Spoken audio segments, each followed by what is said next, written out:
Kepemimpinan adalah sebuah perjalanan pembelajaran. Jadi kalau hari ini ada yang bilang NKRI harga mati, ingat-ingat peristiwa Mosi Integral Natsir. Bentuk Indonesia langsung berubah. Kacau bentuknya. Kenapa?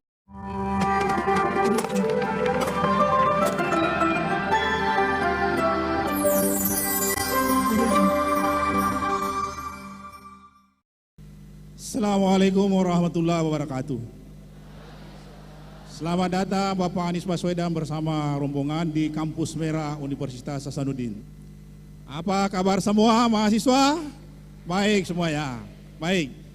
Pada hari ini kita kedatangan tamu penting, tokoh nasional Bapak Anies Baswedan. Akan kita ajak diskusi, berdialog. Dan kami akan juga turunkan dari Dewan Profesor dan dosen-dosen lainnya untuk bisa berembuk, untuk membedah, mengkaji, memperkaya gagasan-gagasan yang akan menjadi kebijakan publik di masa depan.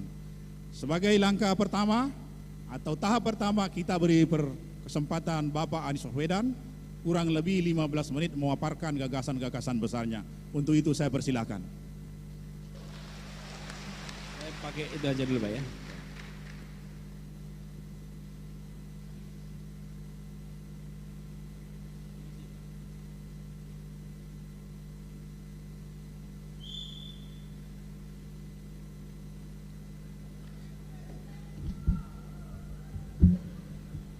Siulannya mantap juga tadi. Yang saya hormati Bapak Rektor Universitas Hasanuddin, Bapak Profesor Dr. Jamaluddin Jompah. Beri tepuk tangan untuk Pak Rektor kita. Yang saya hormati Ketua Majelis Wali Amanat Profesor Dr. Andi Alimuddin, Ketua Senat Akademik, boleh tepuk tangan tuh Pak. Ketua Senat Akademik, Profesor Dr. Gigi Bahrudin Talib, Ketua Dewan Profesor, Profesor Dr. Andi Pangerang Muntah, SH, MH, para Wakil Rektor yang hadir bersama kita di sini, kemudian juga para Dewan Dosen, para dosen, para bapak-bapak guru besar panelis yang hadir bersama di sini, Pak Moderator, dan yang saya banggakan seluruh mahasiswa UNHAS yang hadir bersama pada malam hari ini, sore hari ini. Izinkan saya juga menyapa yang datang bersama-sama kami. Pertama saya datang bersama istri saya, ini pertama kali ngajak ke kampus bersama istri ini, Ferry ini. Dan saya ajak dua anak biar lihat kampus dia. Mana dua anak saya itu? Mikael mana? Mikael berdiri, Mikael. Nah, ini Mikael sama Ismail ada di situ. Mana Ismail? Ini masih SMP biar lihat suasana kampus dia. Dirani, Assalamualaikum warahmatullahi wabarakatuh. Selamat sore, salam sejahtera untuk semuanya. Bersyukur sekali pada sore hari ini bisa tiba di UNHAS. Kali terakhir tiba di UNHAS juga agak panjang. Tadi ngobrol dengan Pak Rektor ketika dihitung waktunya, terakhir berbicara persis di ruangan ini tahun 2010 pada waktu itu. Sudah 13 tahun, karena ketika bertugas sebagai Mendikbud, di era kami Mendikbud tidak mengurusi Dikti Ristek di luar, jadi praktis tidak pernah berinteraksi langsung dengan kampus. Dan alhamdulillah senang sekali kembali ke UNHAS, UNHAS yang makin hari makin hijau, terasa sebagai hijaunya Makassar. Nah, saya dapat tugas di sini untuk berbicara. Tapi sebelum saya bicara lebih jauh, saya ingin memberikan gambaran Bapak sekalian, mengapa kami memandang pertukaran gagasan, pertukaran ide itu penting. Karena dalam perjalanan kepemimpinan, baik itu di kampus, baik itu di birokrasi, kami menyimpulkan bahwa leadership is a learning journey. Kepemimpinan adalah sebuah perjalanan pembelajaran. Dan selama menjalani tugas, pada saat itu kita ketemu dengan berbagai macam urusan, di mana setiap kita berbicara dengan urusan apapun, di situ ada pembelajaran. Kami bertugas di Jakarta, ketika diskusi dengan Dinas Pertamanan dan Hutan Kota, mendadak kita belajar banyak tentang bagaimana sebuah kota dibuat menjadi kota yang hijau, yang nyaman. Ketika berbicara dengan air, mendadak kita belajar tentang bagaimana pengelolaan air agar menjadi sumber yang sehat dan tidak menimbulkan bencana. Setiap exposure itu adalah proses pembelajaran. Saya pun memandang ini sebagai learning journey. Karena itu kalau ada undangan ke kampus, maka saya katakan bismillah, saya siap, karena ini adalah kesempatan untuk saling belajar, saling bertukar pikiran. Saling bertukar pikiran, di sini kesempatan. Dan seperti katakan Pak Rektor tadi, sudah saatnya kampus kembali memainkan peran terdepan di dalam menyediakan gagasan-gagasan untuk dijalankan oleh negara. Sudah saatnya. Dan sudah saatnya pula kampus mengungkapkan pikiran ketika terjadi hal-hal yang menyimpang di luar sana. Karena kampuslah yang bisa menjadi tempat menjaga arah dari perjalanan Republik ini. Bapak Ibu sekalian, ada beberapa yang ingin saya sampaikan sebagai gagasan awal untuk kita bahas nanti sama-sama. Jadi kalau dibuatkan urutan, kira-kira kita ingin nanti gagasannya tentang mewujudkan satu ekonomi yang lebih maju, yang lebih adil. Kira-kira garis besarnya begitu. Tapi sebelum itu ada prinsip yang saya rasa menarik untuk kita pegang sama-sama di sini. Ini arahnya ke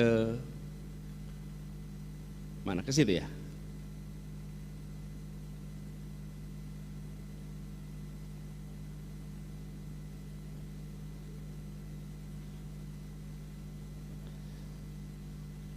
Siri Nepace, betul pengucapannya?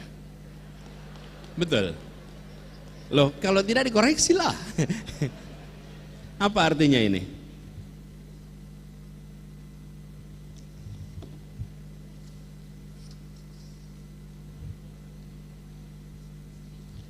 Artinya di masyarakat kita pegang makna kehormatan itu dijunjung tinggi. Dan saya rasa kehormatan bangsa Indonesia harus dijaga, dijunjung tinggi, tidak menjadi inferior di hadapan bangsa-bangsa yang lain, dan tidak nomor 2 di bangsa-bangsa yang lain. Dan harus berani, sebagaimana para pelaut Bugis Makassar dulu berani untuk menghadapi tantangan ke depan. Slide berikutnya coba. Bapak-Ibu sekalian, saya menggunakan ini untuk memberikan ilustrasi perjalanan bangsa kita.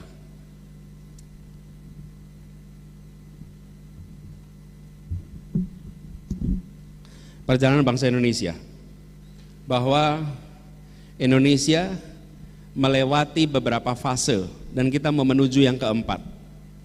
Kalau Ibu perhatikan, di tahun 28 kita menyatakan satu bangsa dengan menyepakati satu bahasa bersama, bahasa Indonesia. Dan dengan adanya bahasa bersama itu, saya mau izin Mbak berada di depan sini. Dan dengan satu bahasa itu, maka kita di sini bisa berkomunikasi tanpa perlu penerjemah. Jangan dianggap enteng, karena ada ratusan bahasa. Dan bila kita tidak memiliki bahasa persatuan, maka belum tentu kita memiliki perasaan keindonesiaan sehebat hari ini. Dan ini adalah contoh yang dunia harus belajar dari Indonesia. Di sini kita mampu untuk menyepakati. Uni Eropa, ada mahasiswa HI nggak di sini? Uni Eropa, ada berapa negara Uni Eropa?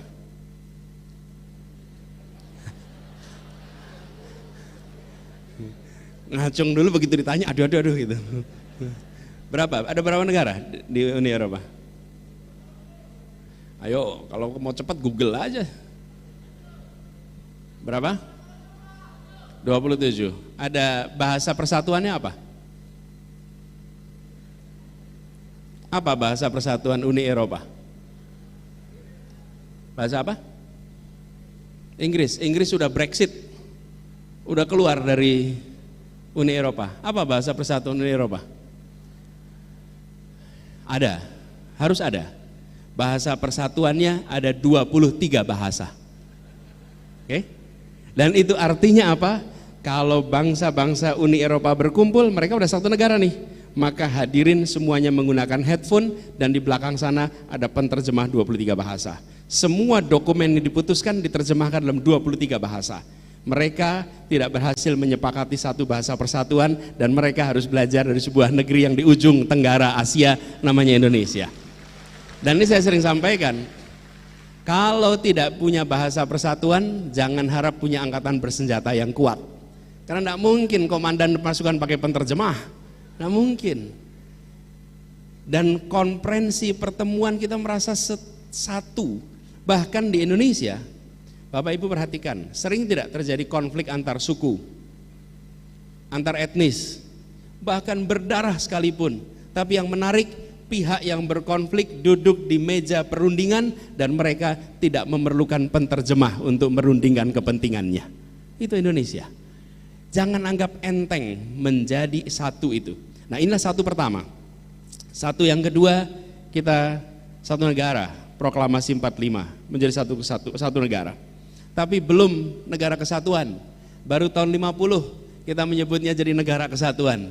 Karena itu kita sebutnya NKRI. Jadi kalau hari ini ada yang bilang NKRI harga mati, ingat-ingat peristiwa Mosi Integral Natsir tahun 50. Tanpa Mosi Integral Natsir kita tidak akan menyebut kita dengan nama NKRI. Karena Republik Indonesia hanya di sekitar Jogja.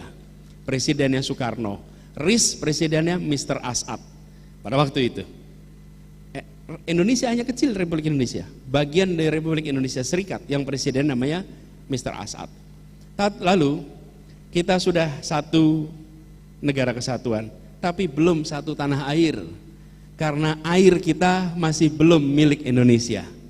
Airnya masih perairan internasional, Laut Jawa perairan internasional, Laut Arafura perairan internasional, Selat Sulawesi perairan internasional. Itu bukan wilayah Indonesia. Yang disebut Indonesia hanya tanahnya. Tahun 57 deklarasi Juanda. Dan deklarasi Juanda mengatakan bahwa seluruh wilayah menjadi satu kesatuan. Perjuangannya 25 tahun. Baru tahun 82 diakui oleh dunia, UNCLOS, United Nations Convention of Law of the Sea. Sesudah itu baru Indonesia menjadi satu kesatuan, tanah dan air. Kita sudah melewati 4-1, satu bangsa, satu negara, satu kesatuan, satu teritori. Nah sekarang kita masuk satu yang kelima.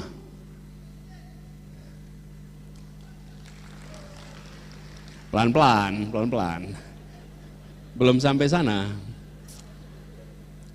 Satu yang kelima apa? Inilah yang ingin kita dorong sama-sama. Satu yang kelima. Satu Indonesia, satu perekonomian. Ini fase berikutnya. Di mana warga Indonesia di mana saja tinggalnya, perekonomiannya tersambungkan. Ada satu keutuhan perekonomian. Ini PR kita ke depan. Bahwa Indonesia ini satu perekonomian di mana kebutuhan-kebutuhan dasar kita bisa didapatkan dengan harga yang setara. Kalau sama itu tidak mungkin. Dalam ekonomi tidak ada harga sama. Dalam ekonomi adanya setara. Hari ini kita masih menemukan bahwa harga kebutuhan pokok, harga komoditas pokok untuk pembangunan antara di kota besar dan kawasan timur Indonesia selisih harganya luar biasa besar. Anda perhatikan, mulai dari semen, besi, kebutuhan pembangunan, selisih harga yang besar. Air minum saja selisihnya besar. Selama kita masih belum memiliki kesetaraan harga, maka kita belum bisa menyebut dirinya sebagai satu ekonomi. Indonesia ke depan tidak cukup dipertahankan dengan pernyataan satu nusa, satu bangsa, satu bahasa persatuan. Harus dipertahankan dengan satu kesejahteraan untuk seluruh rakyat Indonesia.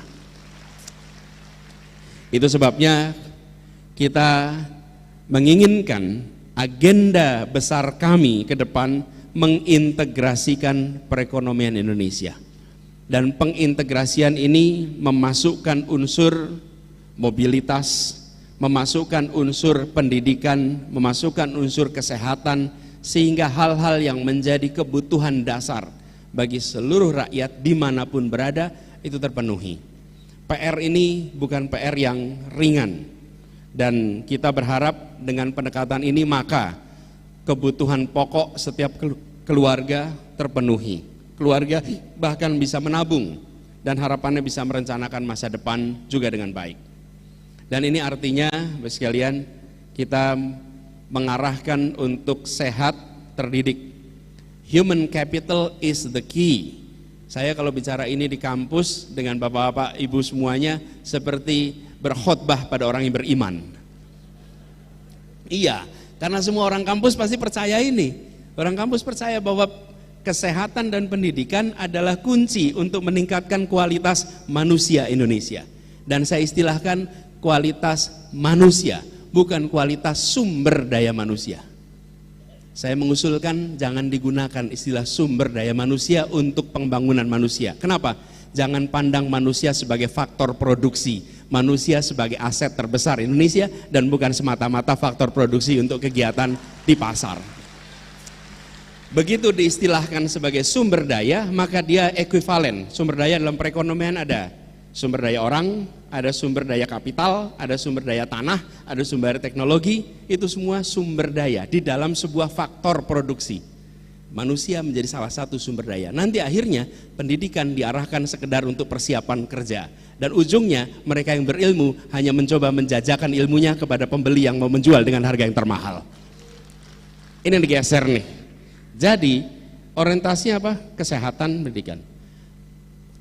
Kesehatan, pendidikan kunci, dan hari ini perhatian kepada itu, mohon maaf, tidak terlalu besar. Kita tidak memandang sehat dan terdidik sebagai faktor utama. Kami melihat anggaran negara untuk kesehatan dan pendidikan tidak boleh lagi dipandang sebagai biaya. Kesehatan dan pendidikan, alokasi anggarannya harus dipandang sebagai investasi. Investasi. Begitu dia dipandang sebagai investasi, maka kita akan menghitungnya berapa yang akan kembali di kemudian hari. Tapi kalau kita menganggap ini sebagai biaya, maka kita akan selalu berbicara tentang bagaimana membuat ini lebih efisien dan seringkali bagaimana dikurangi. Dan ujungnya alokasi untuk pendidikan dicoba diratakan sana sini, yang penting 20% terpenuhi, walaupun kenyataannya tidak mengubah kondisi pendidikan dan kesehatan di masyarakat. Ini harus diubah. Lalu kedua adalah persoalan hukum. Kita semua menyadari bahwa sebuah negeri ini akan maju bila aktivitas perekonomian, aktivitas sosial, aktivitas budaya itu semua ditopang dengan adanya kepastian hukum, rule of law. Hari ini Bapak sekalian, kalau kita lihat banyak sekali praktek di dalam pemerintahan yang tidak mengedepankan good governance. Harus dibereskan. Ujungnya kita kenal dengan istilah korupsi. Yang kedua, dunia usaha. Banyak dunia usaha yang berkiprah di Indonesia dari internasional, mereka memilih tidak menandatangani kontraknya di Jakarta. Mereka memilih menandatangani kontraknya di Singapura. Kenapa? Supaya ketika ada persoalan hukum, maka tidak menggunakan sistem hukum Indonesia, tapi menggunakan sistem hukum Singapura dan menggunakan pengadilan Singapura. Kenapa? Karena mereka tidak percaya bahwa di sini akan bisa mendapatkan keadilan yang sesungguhnya. Saya sempat bilang, sampai kapanpun kita, indikasi sederhananya, bila investor internasional masih belum mau tanda tangan di Jakarta, maka rule of law kita belum dipercaya. Kalau mau dipercaya, maka semua sudah berani tanda tangan di Indonesia. Dan PR-nya kita perbaiki sistem yang kita miliki sekarang. Kita harus belajar dari kampus, rute-rute yang harus kita lakukan. Kemudian di dalam fase ini juga kami melihat urgensinya untuk menyetarakan peluang usaha di berbagai wilayah. Ketika kita bicara mendapatkan pekerjaan, jangan sampai mendapatkan pekerjaan itu hanya di Jawa, hanya di Makassar, di kota-kota besar, tapi justru kita harus dorong khususnya pelaku ekonomi mikro, kecil untuk tumbuh di berbagai wilayah, memanfaatkan konektivitas sehingga lapangan pekerjaan akan muncul. Bapak Ibu sekalian, kalau disederhanakan, warganya sehat terdidik dalam situasi hukum yang setara dan mendapatkan lapangan pekerjaan. Ini jangka pendek yang kita bayangkan perlu segera dilakukan. Nah, dalam konteks inilah kami berharap nantinya seperti Bapak-bapak, Ibu yang berada di Universitas Hasanuddin yang banyak mendalami bidang kemaritiman, kita berharap sekali bisa mendapatkan gagasan-gagasan yang bisa diadopsi untuk menjadi strategi nasional agar ini bisa terintegrasi di seluruh Indonesia. Nah, berikutnya Bapak sekalian, saya ingin cerita sedikit.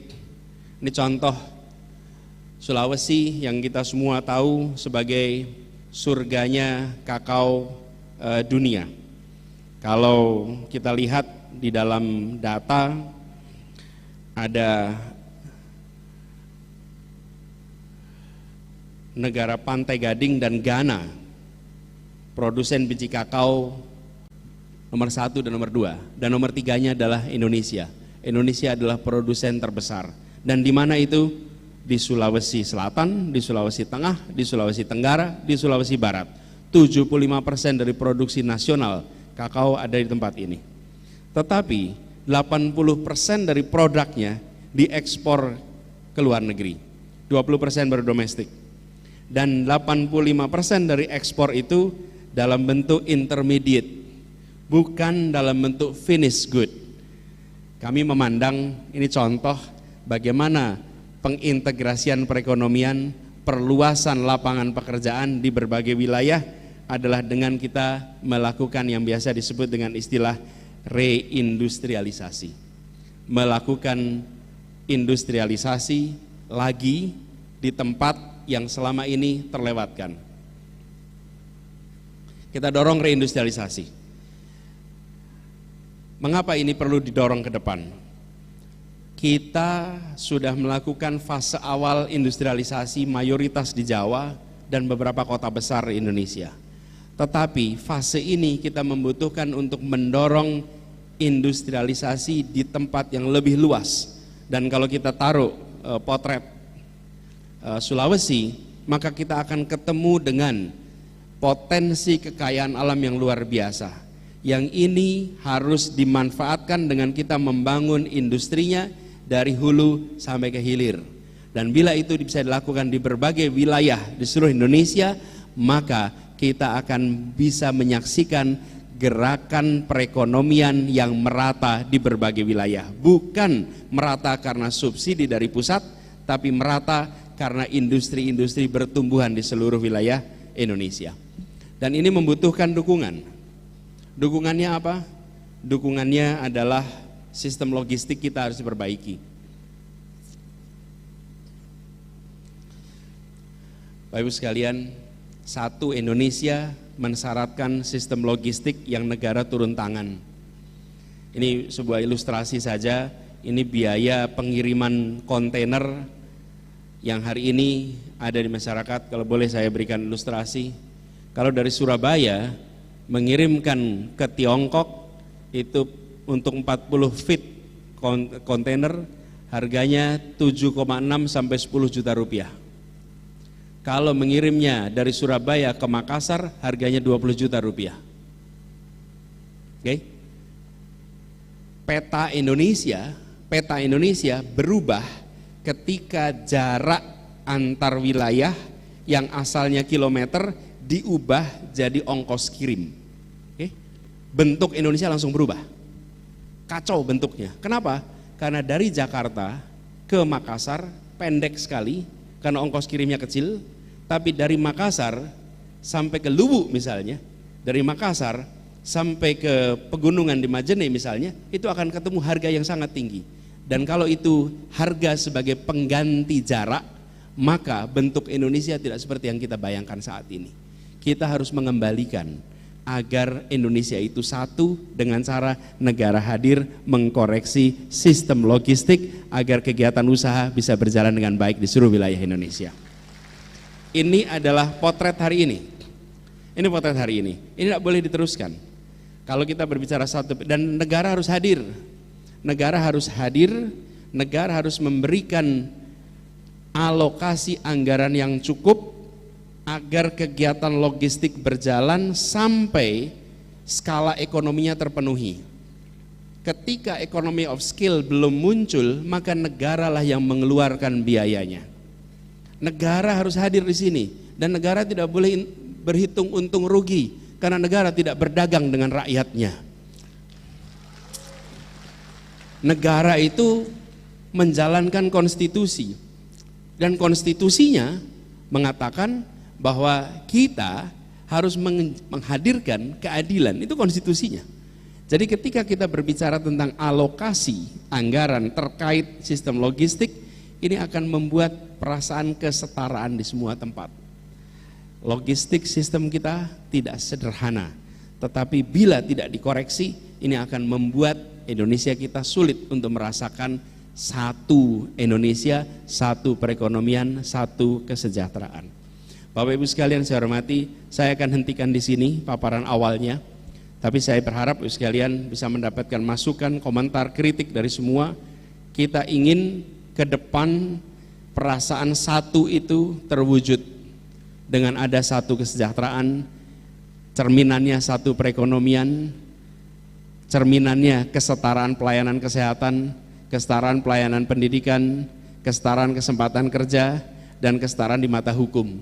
Ketika itu semua terjadi, maka kami berharap setiap keluarga bisa mengatakan, syukur alhamdulillah untung jadi warga Indonesia. Itu harapan kita. Terima kasih, saya akhiri, saya kembalikan Pak Moderator. Assalamualaikum warahmatullahi wabarakatuh.